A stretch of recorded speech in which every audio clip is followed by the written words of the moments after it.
Hello, thank you for coming. My name is Aja Mejia. I'm the president of the Multiracial Biracial Student Alliance.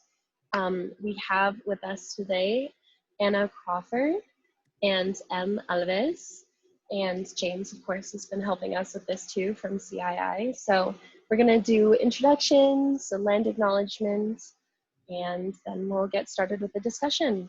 So I'm going to pass it off to James. Yes.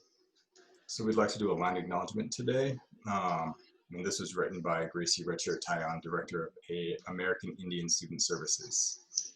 As we gather here today, we honor and acknowledge that we are on the traditional territories and ancestral homelands of the Cheyenne and Arapaho Nation.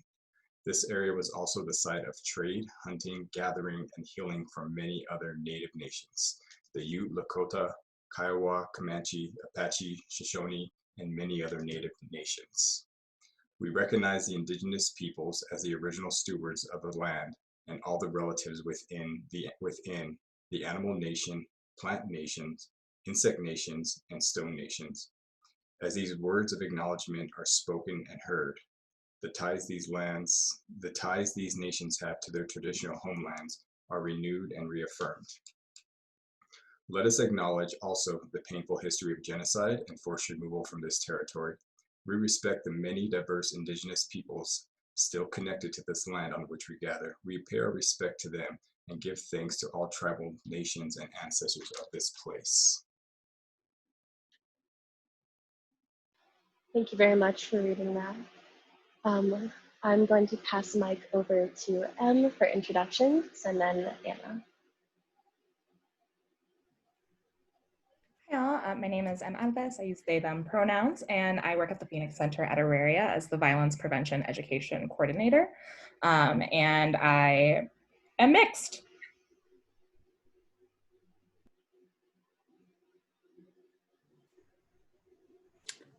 Should I go? Okay. My name is Anna Ramirez Crawford. I work for CU Denver. I'm in the Office of Advancement as a grant writer. And I am mixed also. I am a biracial Latina. We're going to talk about that more in a second. Alrighty, thanks for those introductions. We're going to go ahead and get started. Okay, give me a second to get myself situated. I am a millennial, but I'm a bad millennial. And so it takes me a second to do the screen share thing.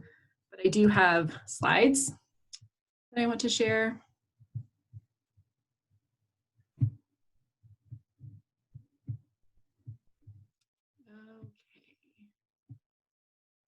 Can I get some thumbs up if this looks like slides? Great.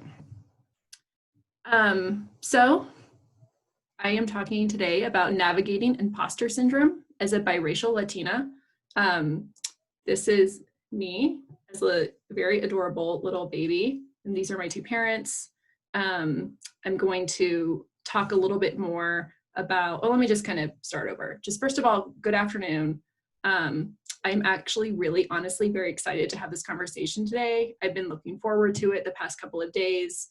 I feel really honored to have been asked by the Center for Identity and Inclusion, and selfishly, I had a lot of fun pulling the slides together. You'll see I included a lot of family photos from growing up or even more recently. And it was really just a joy to kind of look back at those and reminisce. And I did my best to make them actually match with what I'm talking about at any given moment, but it's a little bit arbitrary. It's like, oh, I really like that photo, so I want to include it. So in my remarks today, I have two kind of sections that I'm talking about.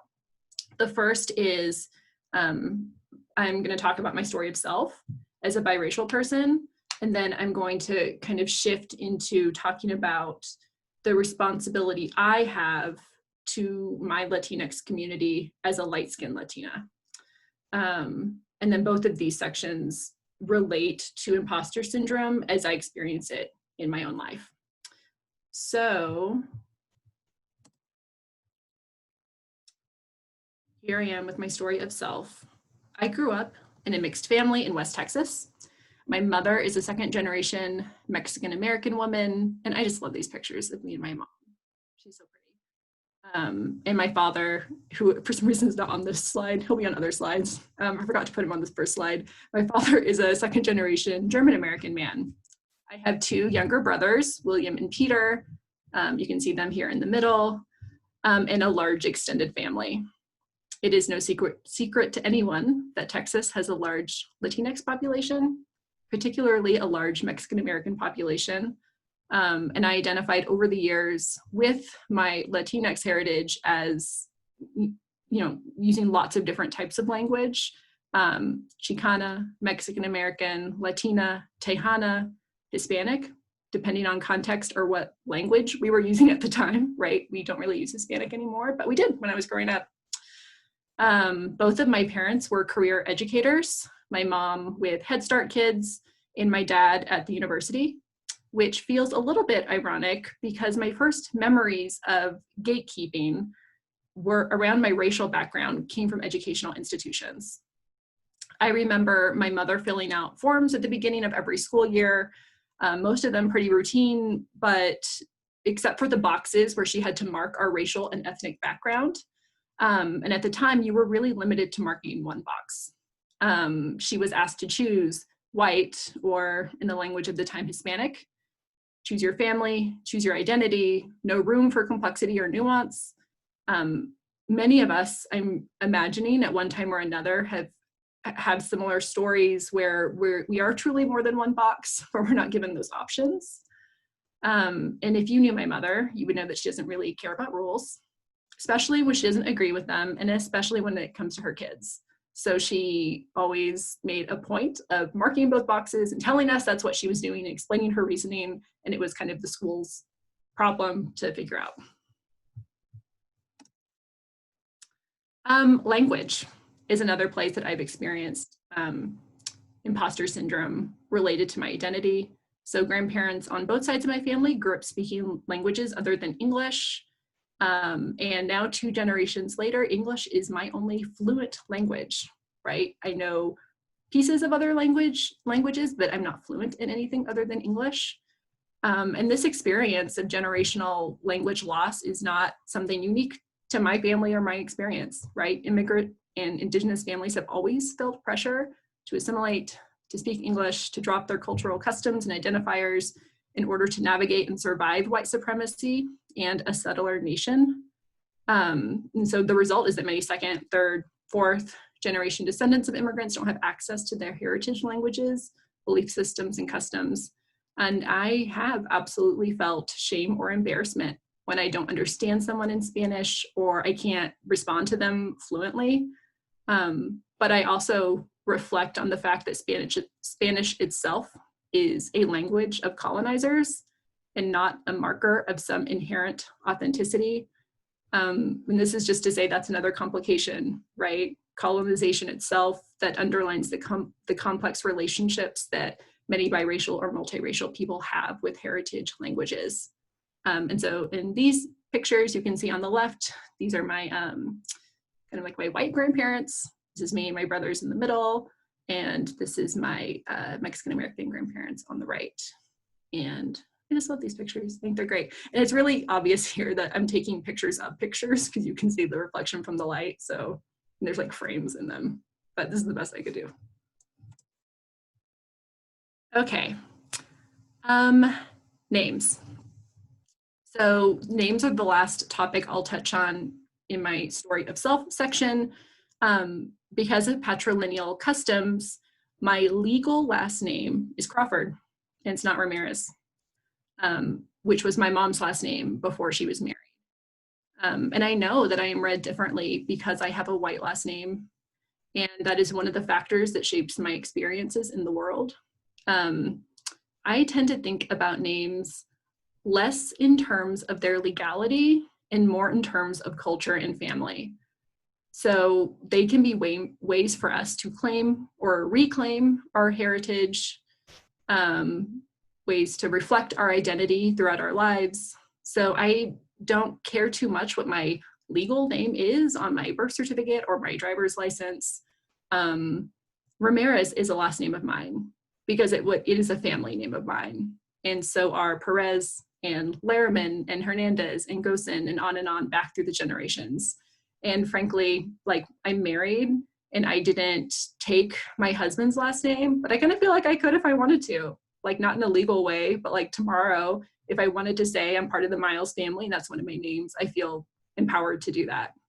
And then in these photos, so this is a wedding photo of my grandparents. I guess not really super related to the topic of names. I always really like this picture. I think it's really beautiful.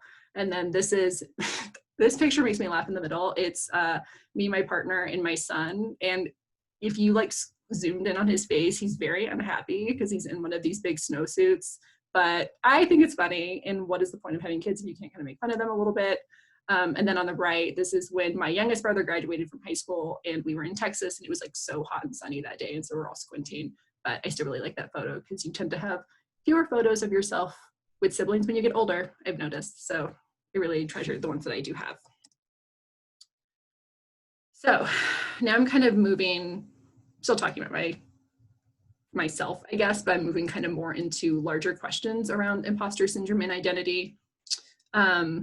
So imposter syndrome. When I think about my feelings around imposter syndrome, it is rooted in my desire not to take up too much space or time or resources in the Latinx community. As someone who has a white background and in acknowledgement of the fact that the Latinx community has our own issues with white supremacy and anti-Blackness, I have to be thoughtful and deliberate about what resources I am using. And so it seems to me the best, or maybe not the best, but one way to balance the resources you use is to put resources back. How are you supporting the community, lifting up the community, centering the community in your work? And of course, the strategies that you use will depend so much on what roles you play. So in one of my roles, as I kind of mentioned in my introduction, I am a grant writer for the university, and I have to ask myself, who am I partnering with to write grants? Who is being served by these grants? In another role, I am an activist, and I have to ask myself, which issues am I prioritizing? Who is most impacted by these policies? Which candidates am I donating to or making calls for? In another role, I'm a public policy student, and I have to ask myself, which scholars am I reading? Whose research am I studying? How are communities of color included in the public policy process? And then in another role, I'm a parent. And I have to ask myself, what values am I modeling for my child? What stories am I telling him? How am I including his own multicultural heritage in his daily life? Who do I hope that he becomes one day? And I know I don't always perfectly follow my own advice, right? Easier said than done. And I know I don't always make the right choices or find the most equitable balance between using resources and providing resources. But these are guiding questions that I ask myself. And then in these photos, I love these also because I am dressing him in political things all the time. So on the left, he is in a little onesie that says gender is a drag. In the middle is a him in a little onesie that says born colorista. And if you, so COLOR, Colorado Organization for Latino Opportunity and Reproductive Rights, is an organization that I volunteer for a lot. And actually, side note, how I initially met M when M worked there. So there's a connection there. And then on the right is Henry in a shirt that says Feminist ADF. And my mother is a little bit shocked by that shirt. It makes me like it even more. So yes. So on that note, this is, I'm sharing a piece of writing that I found a few years ago. It will not resonate with everybody because not everyone who is biracial or multiracial has any white background or is light-skinned, but that's a big part of my particular biracial identity. And so it does resonate with me. So it's called the Bill of Responsibilities for Multiracial People of Color with Light Skin and White Passing Privilege. And here it is on the screen. I normally hate when people read slides to me, so my apologies in advance, but I'm going to read the words on this slide because I think these ideas are really important and I want to get them right. Bill of Responsibilities for Multiracial People of Color with Light Skin and White Passing Privilege. I have the responsibility to acknowledge my light skin privilege and white passing privilege to use my privilege to actively fight against racism and dismantle white supremacy, to be mindful of how I take up space when people with more marginalized racial and ethnic identities are present, to hold people with similar privileges accountable for being a part of the solution to eradicate racial inequities. I have the responsibility to combat colorism, to listen to and center the voices and experiences of people with more marginalized racial and ethnic identities than myself, to call out racism and discrimination when I see it, to be thoughtful about how I am speaking up for marginalized communities when I am connected to as someone who holds light skin privilege. I have the responsibility to heal my own racial trauma, to honor my experiences with racism while being aware of the privilege I hold, to learn about the histories and stories of the people of color in my family, to honor my ancestors by being a whole person who loves myself. This is my last slide. One of the things I love about that piece on the previous slide is how it empowers us to connect with the people of color in our families and communities at large. So on this slide, I am including artwork by Latinx artists that depicts both kind of past and future generations, both, I mean, when we think about like our family or our community, it can be people we're directly related to or kind of like the larger community that we are a part of, that we share relatives with. And I also have a photo here of my mom, myself, and my son. And it's just a candid picture I took one day when she was visiting. I think I was still on maternity leave and I was really tired, but I just love it. I feel a lot of love and support and power when I look at it. And so I guess like in closing, I will say we have both rights and responsibilities when it comes to our heritage and our roles, both as a descendant of ancestors and a future ancestor ourselves. And that's the end of my remarks. So I'm gonna defer to, I guess we're gonna wait and have comments and questions maybe at the end, but I'll defer to Em. I would love to hear them kind of talk about, their own thoughts on this topic. So thank you.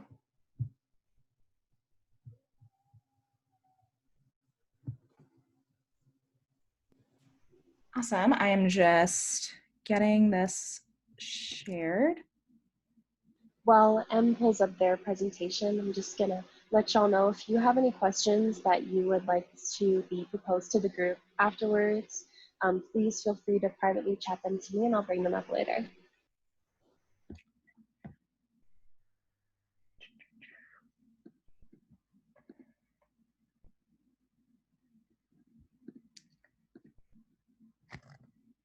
Okay, great. You would really, with how many presentations I've done, you'd think I was a little more streamlined. So again, my name is Alves. I'm a master's of social work, and I work at the Phoenix Center at Auraria doing violence prevention education work. And here to talk about imposter syndrome. So this is kind of the agenda of what I'm going to go through.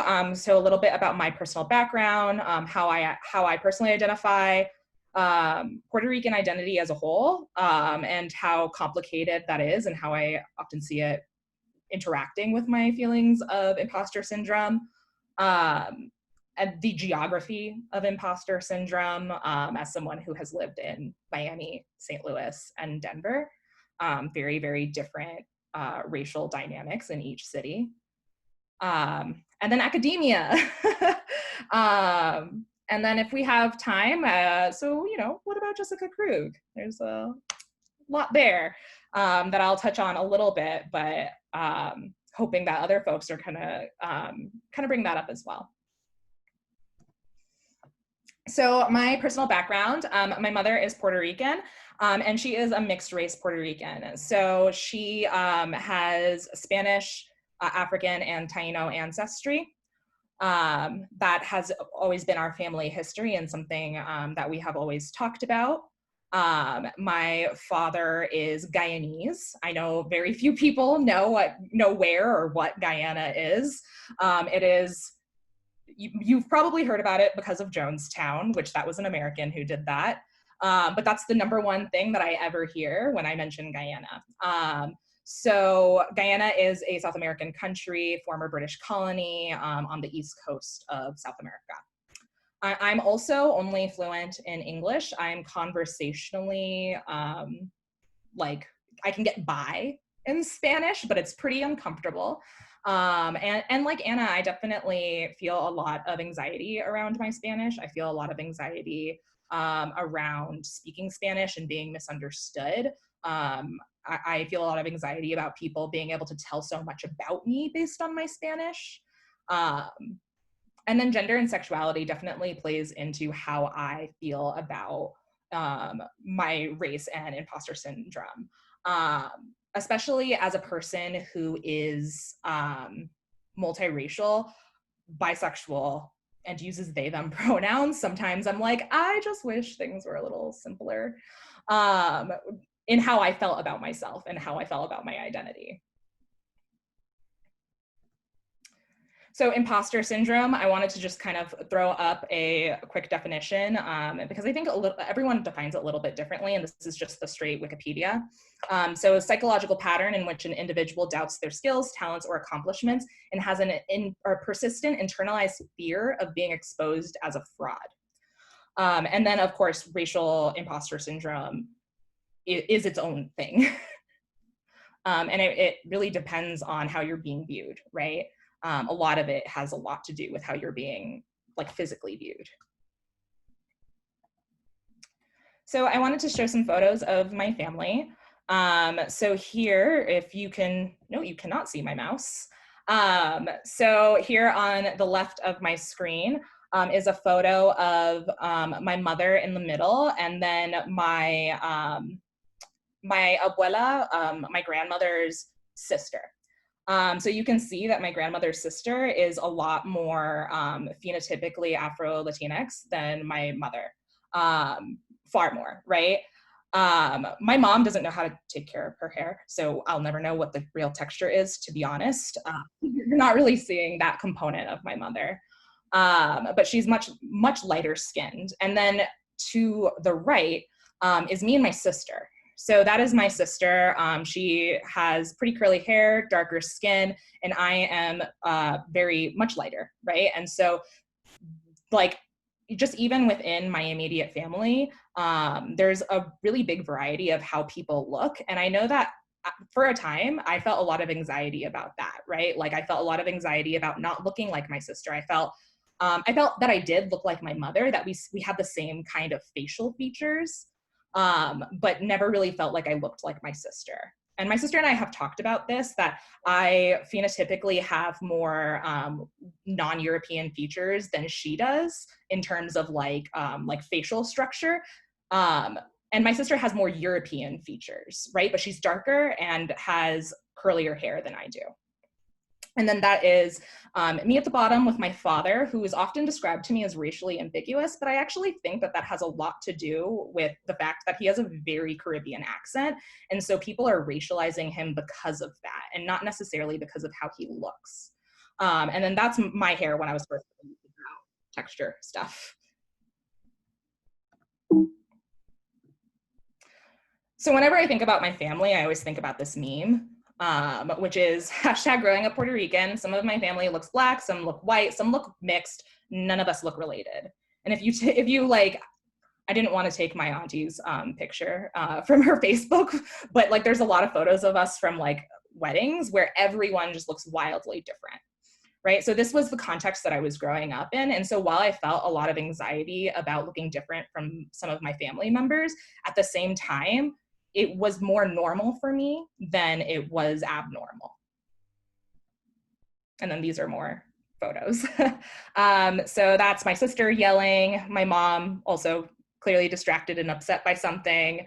And something that I think is really interesting here is that like my mom doesn't identify as white, obviously, why I'm here. But she also doesn't really identify as brown, right? So she just identifies as Puerto Rican. Right?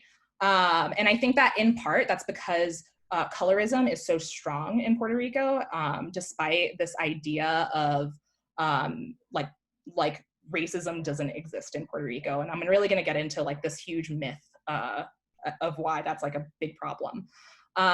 So when I think of myself, I don't necessarily think of myself as a brown person either. I think of myself as a mixed person of color.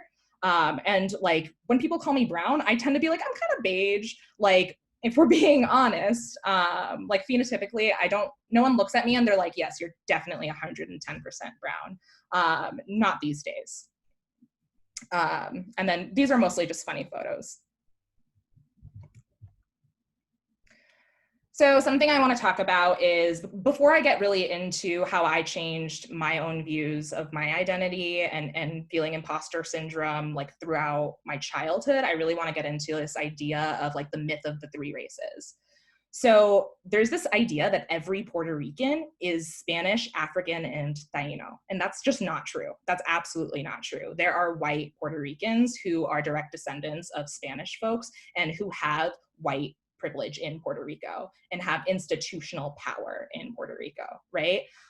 So there's this idea that we're not a monolith. And as I was starting to learn more about my own history, right? Like I never learned anything about Puerto Rican identity except, oh yeah, like there were signs in New York that said no dogs, no blacks, no Puerto Ricans. Like that's all I learned in school about Puerto Rican identity in the United States.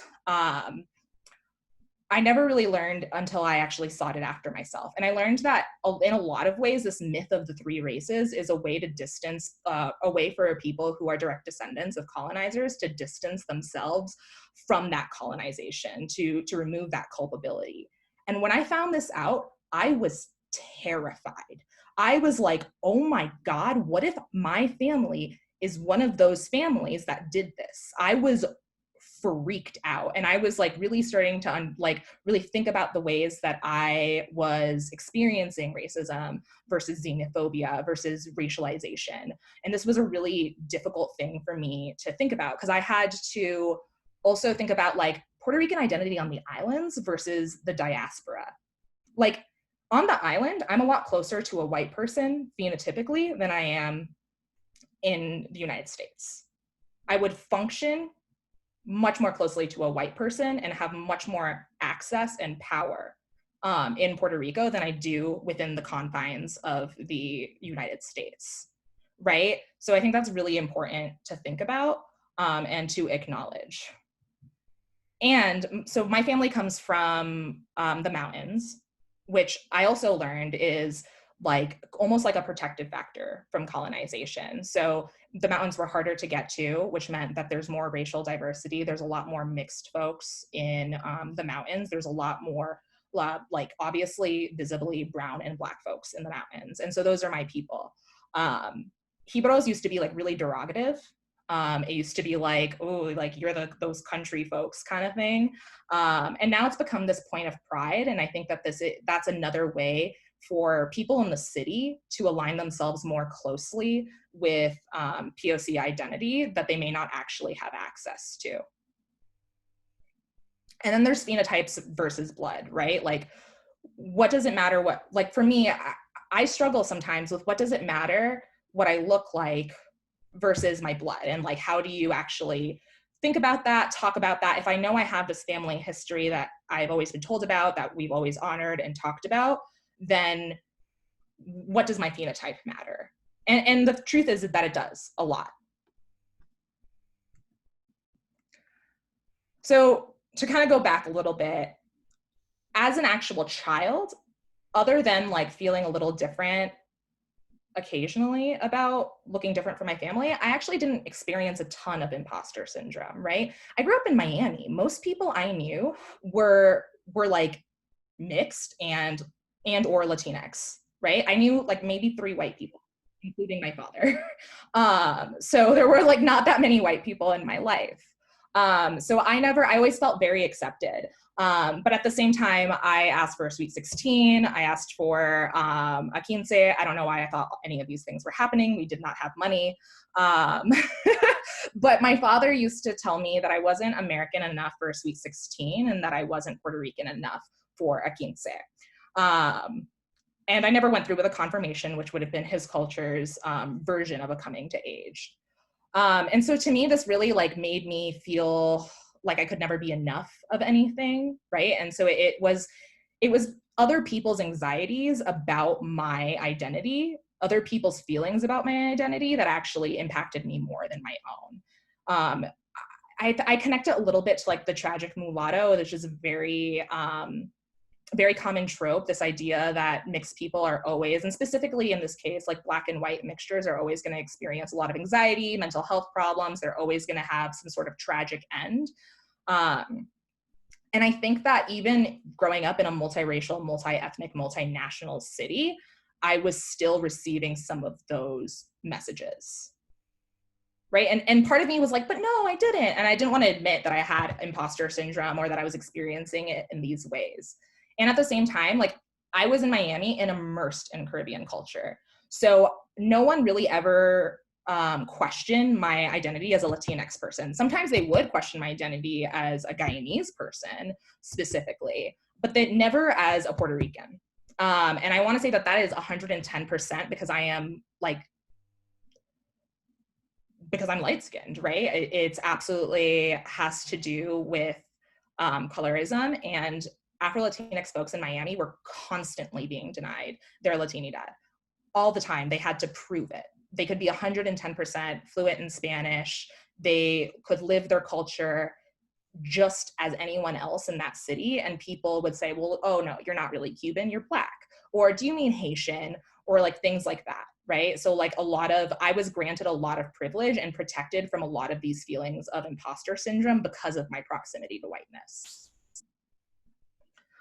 And then I went to college and suddenly passed like 50% of the time because I went to St. Louis, which has a very white-Black binary. And that's when I think I started to experience a lot more anxiety around my racial identity, right? And of course, I also went through my first winter and realized that I am much paler than I thought I was. And it seems that every year I do seem to get paler. And I've been out here for like 10 years. So I think that it was very, you could sort of see people, their facial expression, kind of trying to work out the math of what you are, right? People didn't really understand race outside of the white-Black binary. And I would get questions of like, you don't seem white, so what are you, kind of thing. Occasionally, because of St. Louis, people actually read my phenotype as half Black, for instance, which I thought was very weird. Right, yeah, I see some faces. Doesn't make sense, right? But I also thought, like, how can I not connect that to Jessica Krug and like the ease with which people believed that a completely white woman was Afro-Latinx? And I'm saying that as someone who is not completely white, but very close to whiteness. And then these feelings sort of assuaged for me when I had a community of mixed people. So I was a part of a multiracial, multi-ethnic student group, and we all like really just kind of understood each other. We could finally actually share feelings that we didn't necessarily feel comfortable sharing with other people before, and finding community in that. And so I started to not feel the same amount of imposter syndrome within that very isolated, very college environment, right? People started to understand me. They started to understand my deep background. They understood where I was coming from. And then I left college. And suddenly I moved to Denver, where like no one has, like very few people have ever read me as Mexican. I think if anything, I look far more Caribbean than any other type of non-white background. And in Denver, I just passed so much more, right? Like, and you could see the way that people talked to you, right? Like far more respect, far more friendliness. And so I started to feel more and more anxious about my own racial identity. I started to think about how my experience of racialization has shifted over time. My experience of racialization has changed drastically. So like I said, I used to be darker, and even when I went through my first winter, I still had much more yellow undertones, right? And I did for years, until maybe the last 3 years. I actually talked to like a biology expert about this, and I actually didn't know that your skin color can change over time. I was like, pretty blown away by that. And it really made me think of, yeah, I don't know why I was blown away by this, because if I look at photos of my family, I'm like, oh yeah, this is like different than 30 years ago. Right? So it's actually not that surprising in a lot of ways. But for instance, I do have curly hair, and because I'm lazy, I often put it up. People read me as white when my hair is up, far, far more. And you can see people doing the math when my hair is down, or trying to figure it out, or it's just straight out asking, honestly. And with imposter syndrome, I think it's really important to ask yourself, especially for me, you know, as a light-skinned person of color, will my identity, like what is actually potentially fraudulent, right? Like, will my identity as a mixed person of color continue to change over time? If I'm walking around functioning as a white person, and that continues to get worse over my lifetime, like worse, right? If I'm accessing white privilege with more ease over my lifetime, at what point am I functionally white? And that's, I think, a really important question to ask myself.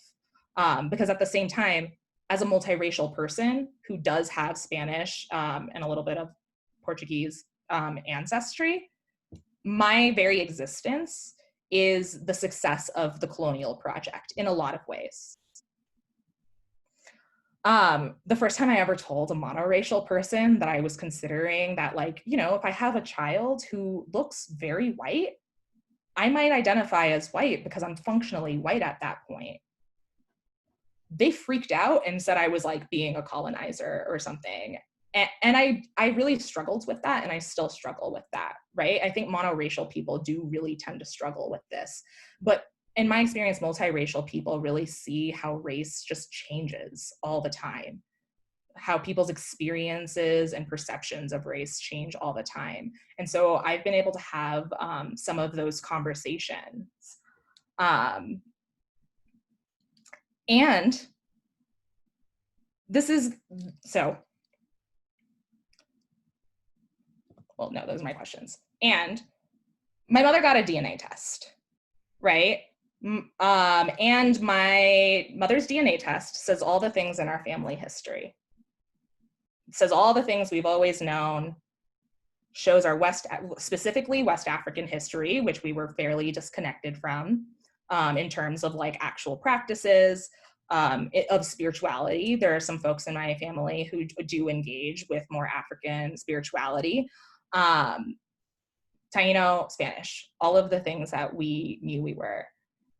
And I felt an immense amount of relief about this, which I think is really important to acknowledge, that it took a white institution to legitimize my identity for me to not feel the same amount of imposter syndrome.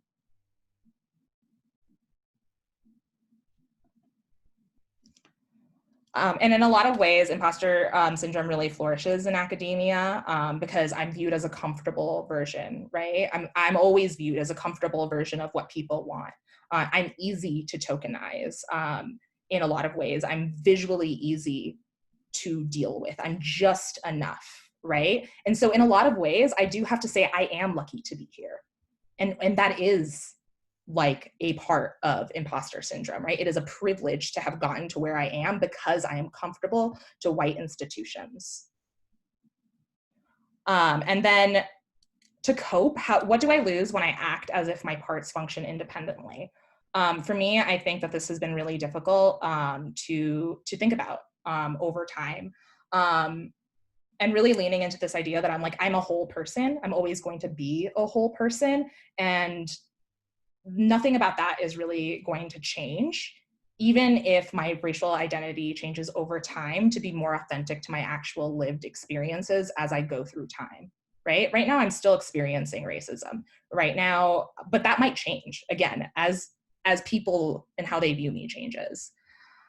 And then just like questions, why am I so hesitant to speak my broken Spanish when we have people masquerading racial ambiguity and speaking theirs with no self-consciousness? So there was that professor who pretended to be Cuban under a pseudonym. There was also Jessica Krug, who specifically pretended to be Afro-Latinx.